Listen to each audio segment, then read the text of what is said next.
We assign ultimate responsibility to humans with these systems. And so we're designing these systems to work with and for people and providing them with trustworthy interactions. So to do this, we need to design these systems, again, to identify and explain the risks that they can introduce into a situation, and to be respectful, honest, and usable. And so if you think about the physical interactions that might occur and the software interactions that might occur and the human interactions in general in complex situations. So for example, looking at this image of a surgeon who is looking at radiographic information and trying to understand the human situation. They need to understand how that system works. They need to understand the capabilities of that system, and they need to also be able to convey that in an appropriate way to the patient. The patient who is being subjected to this test needs to have an ability to understand at an appropriate level, again, what is happening, why it is happening, and to trust that the technician and the surgeon know how to use this equipment and that they will not be harmed further in this process. And then, of course, the technician needs to be able to speak clearly with the patient and have their confidence in them, and with the surgeon to make sure that they're doing the right thing as well. So there's a lot of complexity between the people and then people and systems, and that is a lot for people to be designing for. And so this requires us to broaden our work. We will take our user experience knowledge, such as represented by the user experience honeycomb, and take that information to really make human-centered systems that are responsible. And part of this is asking more questions. Is this an AI-friendly challenge? What kind of improvements are expected with this new system? And what are the benefits and risks of the new system? And then how will we know that we've made the improvements we want to make? Those types of activities and more are what are necessary to make responsible and human-centered AI. And so an example about how systems are made and how issues can come about. If we think about a computer vision system, a system that's meant to recognize objects in the world, if the training set includes red, yellow, and white vehicles, that information is brought into the system. And then once the system is being in use, once it encounters new data, if it encounters red, yellow, and white vehicles during use, we might say that it's performing well if it recognizes them accurately. We might say that the system is well made, it's working as expected. However, if you think about it, these images are all bright sunny days, and again, there's a lot of consistency. So the information it was trained on is matching what it finds. However, these systems are only as good as the information that they're provided with. And so if they're provided with those red, yellow, and white vehicles, and in the field they are encountering blue vehicles, for example, or if it is snowing or raining, we need to think about how the system is going to respond when the data, the bias in the data, is unrepresentative or incomplete, when it is not reflecting what is actually being encountered, and it's unlikely to recognize what is out there. So we need to think about what those implications are of the system not being aware of what is going to be encountered, and how we want it to respond and share that information with the people using the system and the people affected by the system. So for example, if the people in the vehicle are people who are important to us, if we very much want to make sure that they're safe, how do we want the information that that the system is not confident in what it's seeing and recognizing it? How important is that, and how do we want the system to respond? So that need for accuracy, for knowledge, for information, for awareness, for what's called explainability is extremely important, both for the people making the systems and managing them, as well as for the people who are operating them, who may not be familiar with AI systems. And so all systems have some form of bias, as I was just showing. The data that is collected and curated is created and curated by humans. We make all of the information that these systems are trained on, and we do that for a reason, because we're interested in a particular topic, or we've compiled a group of papers. complete objectivity is misleading because humans are never completely objective. There is bias in the data, there's bias introduced through the algorithm selection of an ML, machine learning, or AI system, and in the training itself. And that bias can have purpose and be helpful. It's the reason they're building the system. But our goal is to reduce unintended and or harmful bias and to make sure that we are aware of that bias and doing what we can to prevent it. And Jamaica Bird is going to talk next about biases from the perspective of the research practice, including relying on training to do no harm in those research activities. I will be talking more about the systems themselves. So Dr. Joy Bolamini talks about this in her movie Coded Bias. If you haven't seen it, I recommend it. That data is a function of our history. The past dwells within, showing us the inequalities that have always been there. And again, data is not inherently neutral. It is always going to be flawed. It's always going to reflect the priorities, the preferences, and the prejudices of the people making them. And often that includes historical inequalities. So when we create these systems, we need to realize that, recognize it, and think about what those consequences are of using that system. So making responsible human-centered AI, there are three main pieces of this work: understanding the complexity of context, which should be very familiar to this group, designing for the human and the machine to team together for human-machine teaming, and engaging in continuous and critical oversight. So the complexity of context comes in because of all the various sources of complexity in the world that the humans are going to be interacting with these systems in. So there may be some environmental factors to consider. Is it a very hectic, loud environment? The humans themselves, are they going to be stressed or distracted? How is their situation going to inform the experience? The information that is available for the system and the access to that information for all the individuals using it. And then, of course, the AI system itself and its capabilities. And so those pieces are what we typically are doing research on anyway in user experience. But we also need to think about how the human and the AI system are going to share that information, share their capabilities, share situational awareness, learn when shifts have occurred, something has changed. How is that conveyed between the human and the machine? And then how will that situation be managed over time and change? So as changes occur, what is changing in the interaction? What is changing about the exchanges between the human and the machine? And then we need to understand and plan for how we want that to adapt and evolve, how we want the teaming to change potentially, how we want the information exchange to change based on this dynamic context. Speculation is a key aspect of this work, looking at ways to keep people safe and being aware of the ways that the systems may not keep people safe. And by being speculative about that, we can then prevent harm. And if not, we can at least mitigate for that harm. And so many of these activities are about activating curiosity, speculating about unintended and or unwanted consequences, and the potential severe misuse and abuse we want to think about, as well as negative consequences, particularly for people who are already in marginalized groups. So groups that are already likely to have reduced access, have reduced opportunities. We want to make sure that the system is not further diminishing their access or opportunities or causing other types of harm. Abusability testing is a wonderful way to do this work. It starts with identifying a technology if you're doing it as an activity, or you can use the system that you're actually building, starting by the value proposition for that product. What is it doing that is going to improve people's access information, whatever it is? These systems can do wonderful things and support us in many ways. And identifying that up front is really important. And then going through and identifying the vulnerabilities of the situation that will be used in and the data potentially, and then thinking about abuse. How could the system be abused?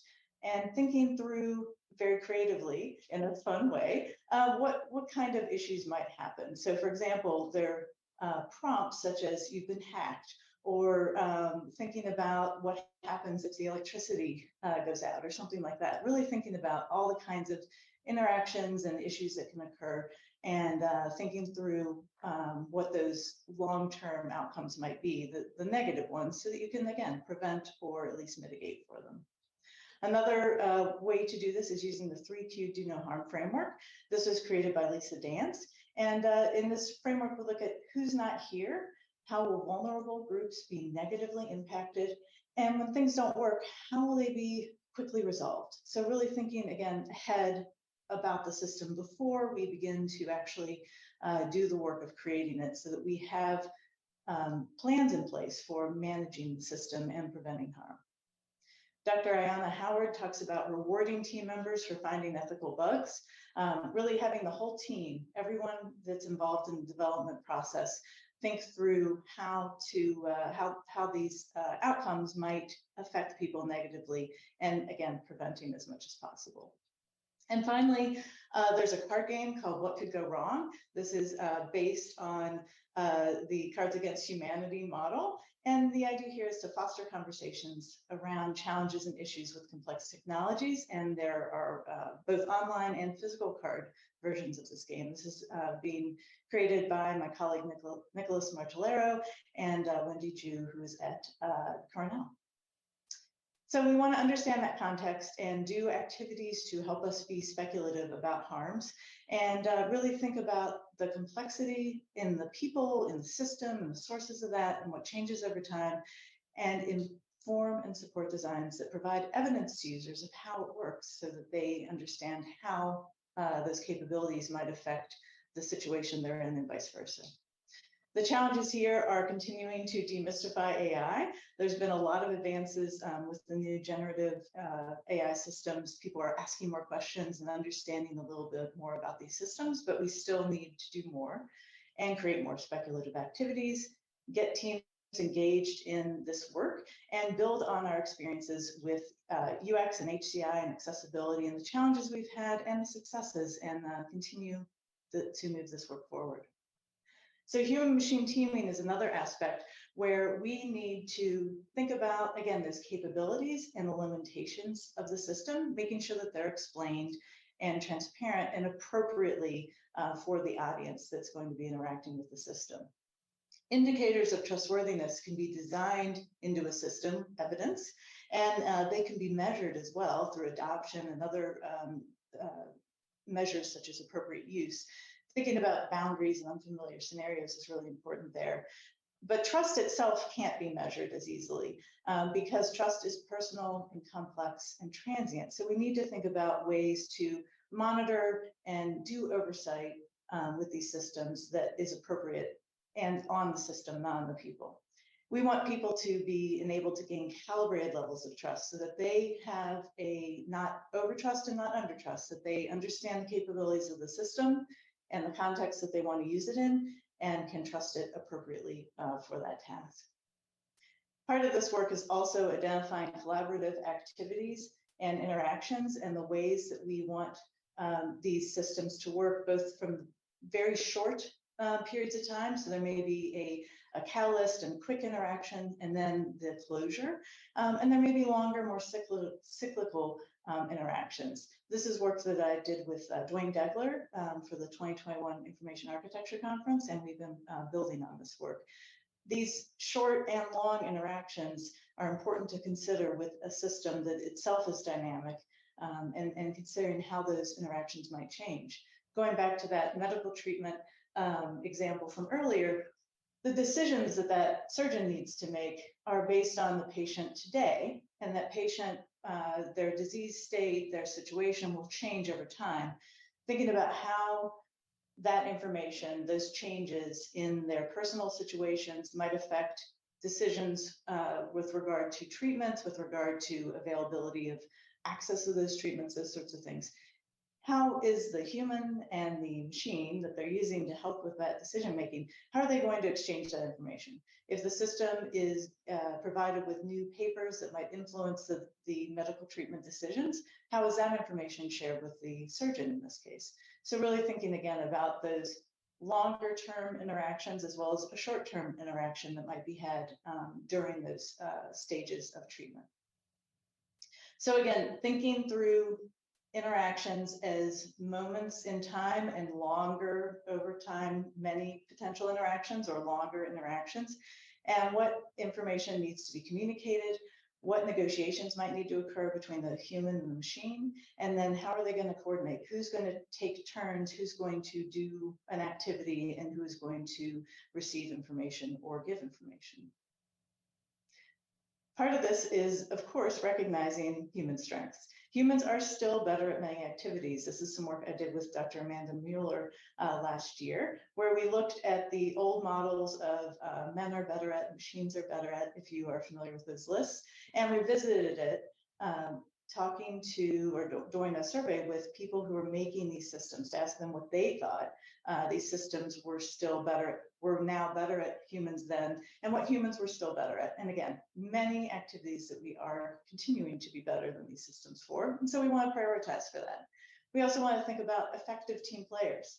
What is going to be the benefit of the system? How is the system going to support the people using it? And again, what is going to change? What about those busy novel episodes of time? What changes during those? Part of this is also looking at responsibility. So the system needs to have explicit defined responsibilities, as does the human. They both need to understand what they're responsible for at what point. Humans are always going to still be ultimately responsible, but at some point we may want the system to make a decision. On the right is an example where a machine on the lower part of the graphic has potentially identified an obstacle in a road. So if it's a self-driving vehicle or a semi-autonomous vehicle, at that point of identifying the obstacle, if the system's not confident in what to do, it will switch to the human to overtake the vehicle and to manage the situation. Those handoffs can be sudden and unexpected.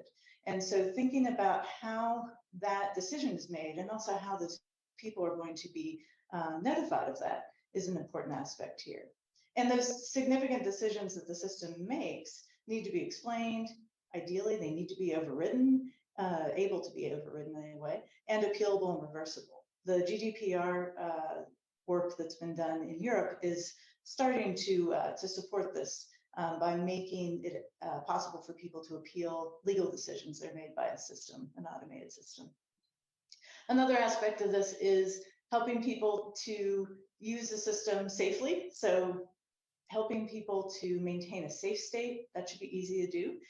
Actions that would lead to an unsafe state should be hard to do. That's a pretty basic aspect of our work. Dr. Levinson did this well back in 1995 and then has revisited it since. But these are really important things to think about. What do we want to continue to support easily and what should be harder?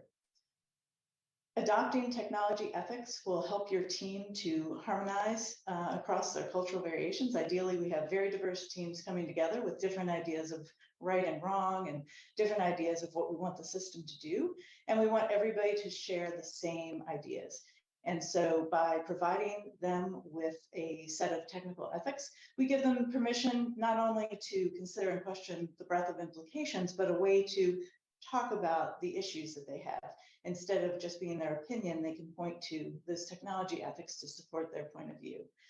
So these, the Montreal Declaration of Responsible AI is a wonderful version, and there are hundreds of them out there. Adopting one will help your team to have difficult conversations, conversations for understanding. So what do we value? Who could be hurt? What lines won't our AI cross? And how are we shifting power? Who is gaining knowledge, information, access? Who is losing that knowledge, information, or access or power? And what are we going to do about that? Is that okay? Is that something that we need to consider before we make the system? To help prompt those conversations, you can pair that set of technical ethics with checklists and other tools. There are many, many different tools out there and more being developed. Bridge that gap between do no harm, which isn't implementable, and the reality of making complex systems and the negotiations that need to occur to make those systems. We want to reduce risk and then want to advise, of course, and this can also help with inspection and mitigation planning. By identifying what the issues that need to be addressed are, you begin to know how much more work you need to do. This is all new and uncomfortable work for most people, and we need to be uncomfortable and get used to that. Ethical design is not superficial. Lord Halbeck talks about this. And if we don't ask the tough questions, who will? We really need to get into this work and do intentional design. Our leaders must also help by establishing psychological safety so that teams are empowered and feel safe in asking those difficult questions. When we have a diverse team, they're more likely to focus on facts, process facts more carefully, and be more innovative because they're more aware of their own potential biases and differences. That's based on some work that was done by the Harvard Business Review a few years ago. So as we design for human-machine teaming, we need to design for trustworthiness. We need to strive for calibrated trust where people are trusting systems, not over-trusting or under-trusting, but trusting them appropriately. We need to speculate about harms and prevent or plan to mitigate those harms. And then the challenges here are considerations for change over the course of use, really thinking about dynamic systems in dynamic situations and how that is going to evolve. Doing more work to define what the measurements of trustworthiness can be, and realizing that while AI systems are not fully able to team with us yet, we need to be ready. We need to be thinking about this work ahead of time. The last part of this is engaging in critical oversight. So really thinking about the long term. So AI systems are a significant investment. They will replace some jobs, some efforts, but they will also add potentially a significant burden. It depends on the organization, and it's going to be different depending on what you're trying to do, but really thinking about what are you doing? Why are we doing it? And who are we doing it for? And again, what are the improvements that we expect for the system? And will we get enough of a benefit to make this worthwhile? Because these systems do need continuous oversight for the entire time they're being in use. Data, I've talked about a little bit already. We need to work on mitigating data that we know there'll be data, bias in the data. There's always going to be inherent bias in it, but we need to make sure that we are aware of it and plan appropriately. It starts with selecting data that is appropriate for the system, understanding the creator's motivation and the collection process, knowing what data was included and what was excluded, and the recommended uses of that data, and making sure, again, that it is being used appropriately. We need to identify that bias in the data, but we can't remove it. We typically can't even identify all the instances of bias. And if we do remove the indicators of bias, for example, a column that has gender in it, that's actually going to remove our ability to track that bias. So we do not want to remove indicators of bias. Rather, we want to use those to make sure that we are making a system that we intended to make and that's performing the way we want it to. So this is all about broadening our work to evaluate dynamic outcomes, making sure these systems are still meeting the needs of the people who use them, knowing what has changed over time because these systems are dynamic, they will change, making sure the system continues to respond appropriately, and making sure that that system is an effective collaborator in the future. We want to ensure that humans can unplug the machines. We're not making sci-fi movies. We're making technology that works for humans. So make sure that we think ahead about all the types of needs and that we put in backdoors and breaks that are appropriate and helpful and safe and secure as well, that enable people to make sure that they stay in ultimate control of the systems. The continuous human oversight is important, again, because of the dynamic nature of these systems. They aren't stable like the old software we used to get on a CD. So we need to proactively consider risks, probe with hypothetical cases, and check for bias, realness, and potential distribution shift in the data and the model. This image on the right is from my neighborhood where these stripes were painted a few years ago without warning and without signage to explain what they are. If you can imagine a semi-autonomous vehicle driving down the street, where would the lane be? How would the vehicle know how to stay in lane and how to park if it's not supposed to cross a line? So really thinking about the change that is part of everyday life and that the systems will encounter is a really important aspect of making these systems to be responsible. So the challenges here, again, better tools to evaluate data. We need better tools in general for this work and methods for continuous oversight and processes for making sure that the systems are performing as expected. So responsible AI is all about thinking ahead and being speculative. These systems have great potential, but we do need to develop them with caution. We aren't perfect, so the AI systems, as well as all the other systems we make, will not be perfect either. We must continue to be responsible for situations that involve a person's life, so the use of force, the quality of life, health, and reputation. Those types of decisions need to be reserved for a human to make, and those should not be given to a system. Because AI will ensure appropriate human judgment, not replace it. That is from the Defense Innovation Board in 2019. So we may trust AI systems in the future to do more, but for now we need to reserve many decisions for humans to make. As we design these systems to work with and for people, we need to continue to empower diverse teams in inclusive environments and adopt technical ethics. I encourage you to use the new tools that are out there and have deep conversations about how they are working and are not working, and activate curiosity, be speculative and imaginative. I have my contact information here, and I believe we have time for a few questions. Thank you so much, Carol. I wanted to say that I said earlier that this is the time to be having these conversations because of where we're at with these technologies. And I think it's so important that conversations like this and the work that you're doing has to be a part of every conversation about AI. We can't just talk about the amazing capabilities of the tech without also talking about how do we ensure, or how do we at least lower the risk of implementing these technologies, to lots of the points that you made. This is a question from Jeff. With such a rapid surge towards adopting AI, how do we convince stakeholders to let us be like the oversight that you're talking about and providing that feedback about consequences, since some of those stakeholders might see that as a roadblock considering the speed of product development? Yeah, and that's exactly the one of the bigger challenges, I think, is how to help organizations understand that rushing into adding a dynamic system into an unstable situation is not necessarily the best choice. And unfortunately, there are many examples of organizations that have done this, that have made the news over the years, and using those potentially to start those conversations and talking about that. The risk that these systems, not only because they're dynamic, but because combining sets of data can potentially provide access to information you didn't intend to release. There are all kinds of risks with these systems, and so helping people to understand those implications and looking at those outcomes and making sure that you are making a system that people are willing to be responsible for. I think that that's a big part of it, is who is going to respond when there are issues, and trying to get people to understand that the system isn't sentient. It's not going to go to court for you and defend itself. A human is going to have to do that if it does the wrong thing.